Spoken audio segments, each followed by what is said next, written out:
Mega money laundering case, JIT ने आसिफ जरदारी और omni group को जिम्मेदार करार दे दिया। सिंध बैंक सिर्फ 4 अरब कर्ज दे सकता है, ओमनी कंपनी को 24 अरब कर्ज दिया। जरदारी ग्रुप ने 53 अरब 40 करोड़ के कर्जे लिए। जरदारी फैमिली के कपड़े, खाना, बिल, सदके के बकरे और कुत्ते के अखराजात भी कोई और देता रहा।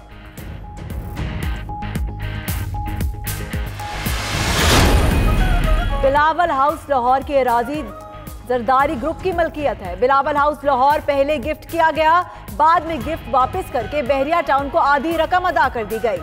फरियाल तालपुर के दुबई, पॉम जमीरा, गल्फ रेजिडेंसी में अरबों रुपए की जायदादें ड्राइवर और मुबैना फ्रंटमैन के नाम पर रजिस्टर्ड। जेआईटी ने पीपल्स पार्टी की आदत के खिलाफ नैब रेफरेंस की सिफारिश कर दी।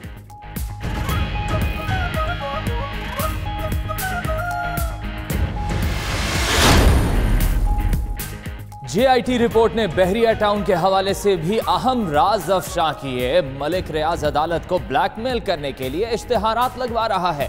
ये वो पाकिस्तान नहीं जहां सरकारी अराजी की बंदरबांट की जाती थी। चीफ जस्टिस के रिमार्क्स। बहरिया टाउन जरदारी ग्रुप और ओमनी ग्रुप की जेआईटी में जिक्र करदा जायदादें मुंजमद करने का हुक्म। आसिफ जरदारी और मलिक रियाज को नोटिस जारी। 31 दिसंबर तक जवाब तलब। जेआईटी रिपोर्ट ने कई राजों से पर्दा उठा दिया।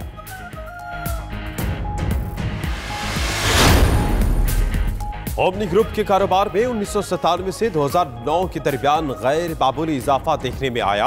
ओमनी ग्रुप ने 83 कंपनीज बनाई, जिनमें से 23 कागजी हैं। बैंकों से खिलाफ ज़ाब्ता कर्ज के लिए ओमनी ग्रुप ने एक के बजाय 5 ग्रुप जाहिर किए। ओमनी ग्रुप ने आसिफ जरदारी के फ्रंट ग्रुप का काम किया। जेआईटी रिपोर्ट ने सब बता दिया।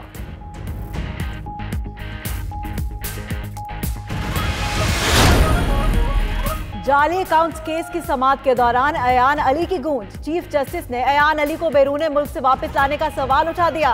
क्या कोई बीमार होकर मुल्क से बाहर चला जाए, उसे वापस लाने का कोई तरीका है? शहजाद अकबर ने भी प्रेस कॉन्फ्रेंस में अयान अली का जिक्र छेड़ दिया।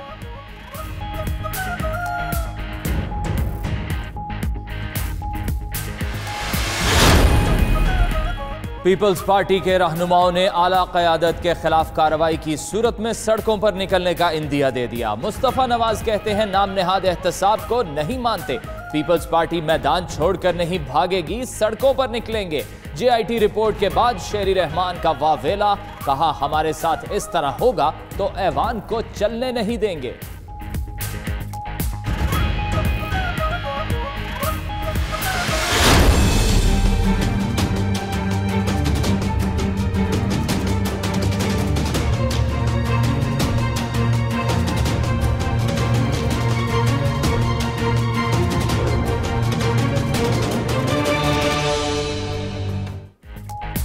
नवाज शरीफ पर करप्शन साबित। कमरे अदालत से गिरफ्तार। अल अजीजिया रेफरेंस में नवाज शरीफ को 7 साल कैद, 1.5 अरब रुपए और 2.5 करोड़ डॉलर जुर्माना।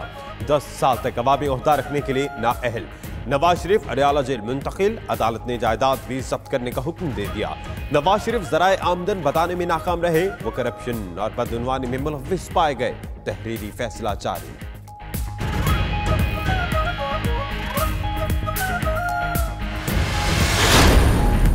नवाज शरीफ के सऊदी अरब में भी असासे तहवील में लेने का हुक्म। अदालत की सऊदी अरब से राब्ते की हिदायत। जज अरशद मलिक ने मुजरिम को कोट लखपत जेल लाहौर मुंतकिल करने की अपील मंजूर कर ली। महकमा दाखिला पंजाब का नवाज शरीफ को जेल में बीटर क्लास देने का नोटिफिकेशन जारी। पंजाब हुकूमत ने भी नवाज शरीफ को जेल में बेहतर सहूलियात के लिए खत लिख दिया।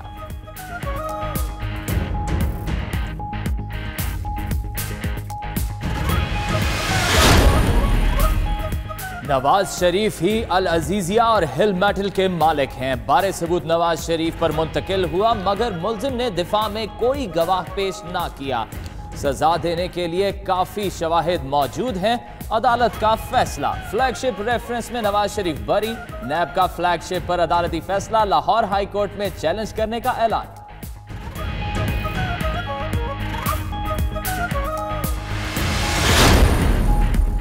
नवाज शरीफ के खिलाफ नैब रेफरेंसेस का फैसला। लीगी रहनुमाओं ने अदालती फैसले को तनकीद का निशाना बना डाला। जावेद हाशमी और शाहिद खाकान अब्बासी ने कहा अदालतों से इंसाफ की तवक्को नहीं। राना सनाउल्लाह ने दावा किया नवाज शरीफ की कोई सजा ही नहीं बनती। सेनेटर मुशाहिदुल्लाह ने शाहिराना अंदाज में रद्द अमल दिया।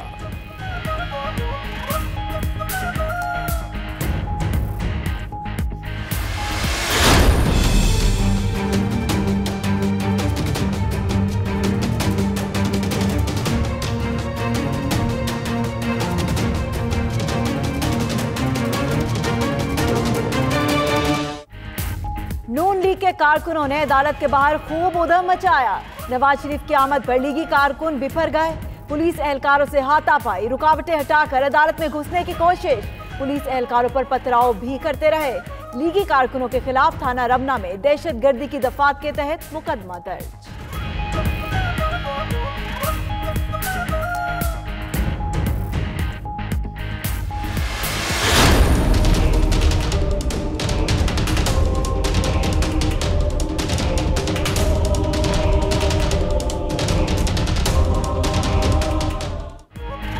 मरियम नवाज ने नवाज शरीफ की सजा को इंतकामी कार्रवाई करार दे दिया। कहा, एक ही शख्स को चौथी बार सजा, अंधे इंतकाम की आखिरी हिचकी, मगर नवाज शरीफ की फतह हुई।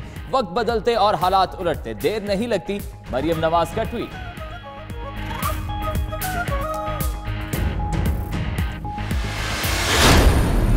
प्रॉपर्टीज उन्होंने खरीदी, नवाज शरीफ साहब ने और बच्चों के नाम मुंतकिल कर दी। बच्चे इतने नालायक साबित हुए, वालिद की दफा में नहीं आए। ओमनी वाले केस में वालिद इतना नालायक साबित हुआ, अपने बेटे के सियासी करियर को तबाह करने के लिए उसके नाम कर। ठग्स ऑफ पाकिस्तान सीरीज 1 अल-जज़िया है, thugs of Pakistan series 2 omni है। नवाज शरीफ के बच्चे नालायक हैं, वालिद की दिफा में नहीं आए। वजीर इत्तलात फवाद चौधरी कहते हैं, नवाज शरीफ को ट्रायल कोर्ट में सफाई का मौका मिला, लेकिन वो मनी ट्रेल नहीं दे सके। कमीशन के पैसे मुख्तलिफ तरीकों से बैरून मुल्क जाते रहे। नवाज शरीफ और आसिफ जरदारी दोनों बेनकाब हो गए।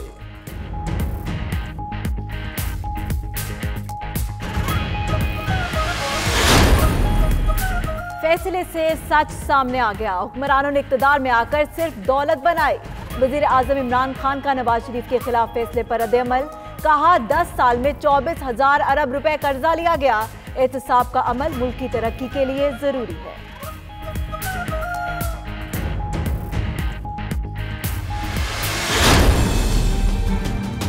अपने केसों की नफी नवाज शरीफ साहब ने की है। मेरा ख्याल है ये थोड़ा सा आसिफ जरदारी से ही सबक ले लेते। किसी ने उनको शायद ये समझाना ही गवारा नहीं किया। सुप्रीम कोर्ट का मुकाम बहुत बुलंदतरीन मुकाम है, वहाँ आपने जो एडमिट किया है और निजी अदालतों में आप उनसे इनहराफ कर रहे हैं, तो यही होना था जो हुआ है। शेख रशीद ने नवाज शरीफ को सजा का क्रेडिट मांग लिया। कहते हैं वो ये केस सुप्रीम कोर्ट लेकर गए, ये उनका केस है। अदलिया पर यकीन, लेकिन फैसले को नहीं मानते। केस लड़ने के हवाले से आसिफ जरदारी से ही सीख लेते। बड़े गैर जिम्मेदाराना तरीके से केस लड़ा गया।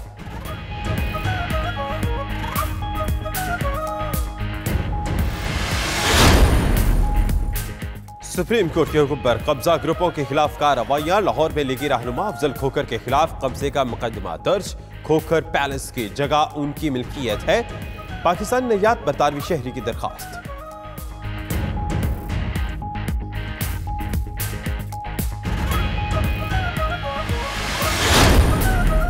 करप्शन के इल्जाम में गिरफ्तार एक और मुलजिम चल बसा। Deputy director revenue LDA Mohammad Salim को 26 सितंबर को कैंप जेल भेजा गया। जेल इंतजामिया का कहना है तबीयत खराब होने पर मुलजिम को 18 दिसंबर को अस्पताल मुंतकिल किया गया।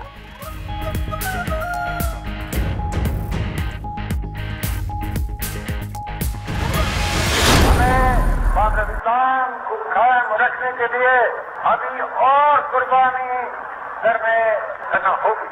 मुसलमान मुसीबत में घबराया नहीं करता, हमारे हौसले बुलंद है। आजाद रहेंगे ये मुसलमान, कायदे आज़म तेरा एहसान है। मिल्लत का पासबां है मोहम्मद अली जिन्नाह। कौम को पाकिस्तान का तोहफा देने वाले कायदे आज़म मोहम्मद अली जिन्नाह का आज यौम विलादत। कायदे आज़म की जिदोजहद के नतीजे में 14 अगस्त 1947 को पाकिस्तान वजूद में आया।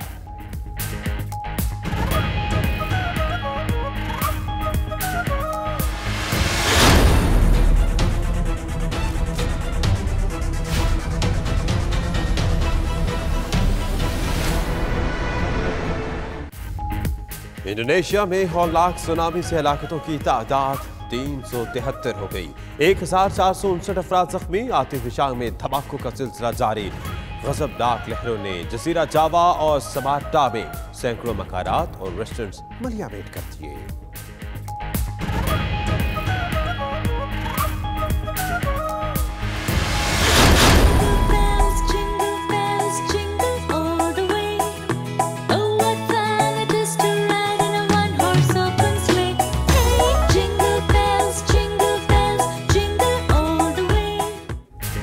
पाकिस्तान समेत दुनिया भर में आज क्रिसमस का त्यौहार गलियों, घरों और गिरजाघरों को बरकी कुमकुमों से रोशन कर दिया गया। तैयारियों को हतमी शक्ल देने के लिए बाजारों में लोगों का रश।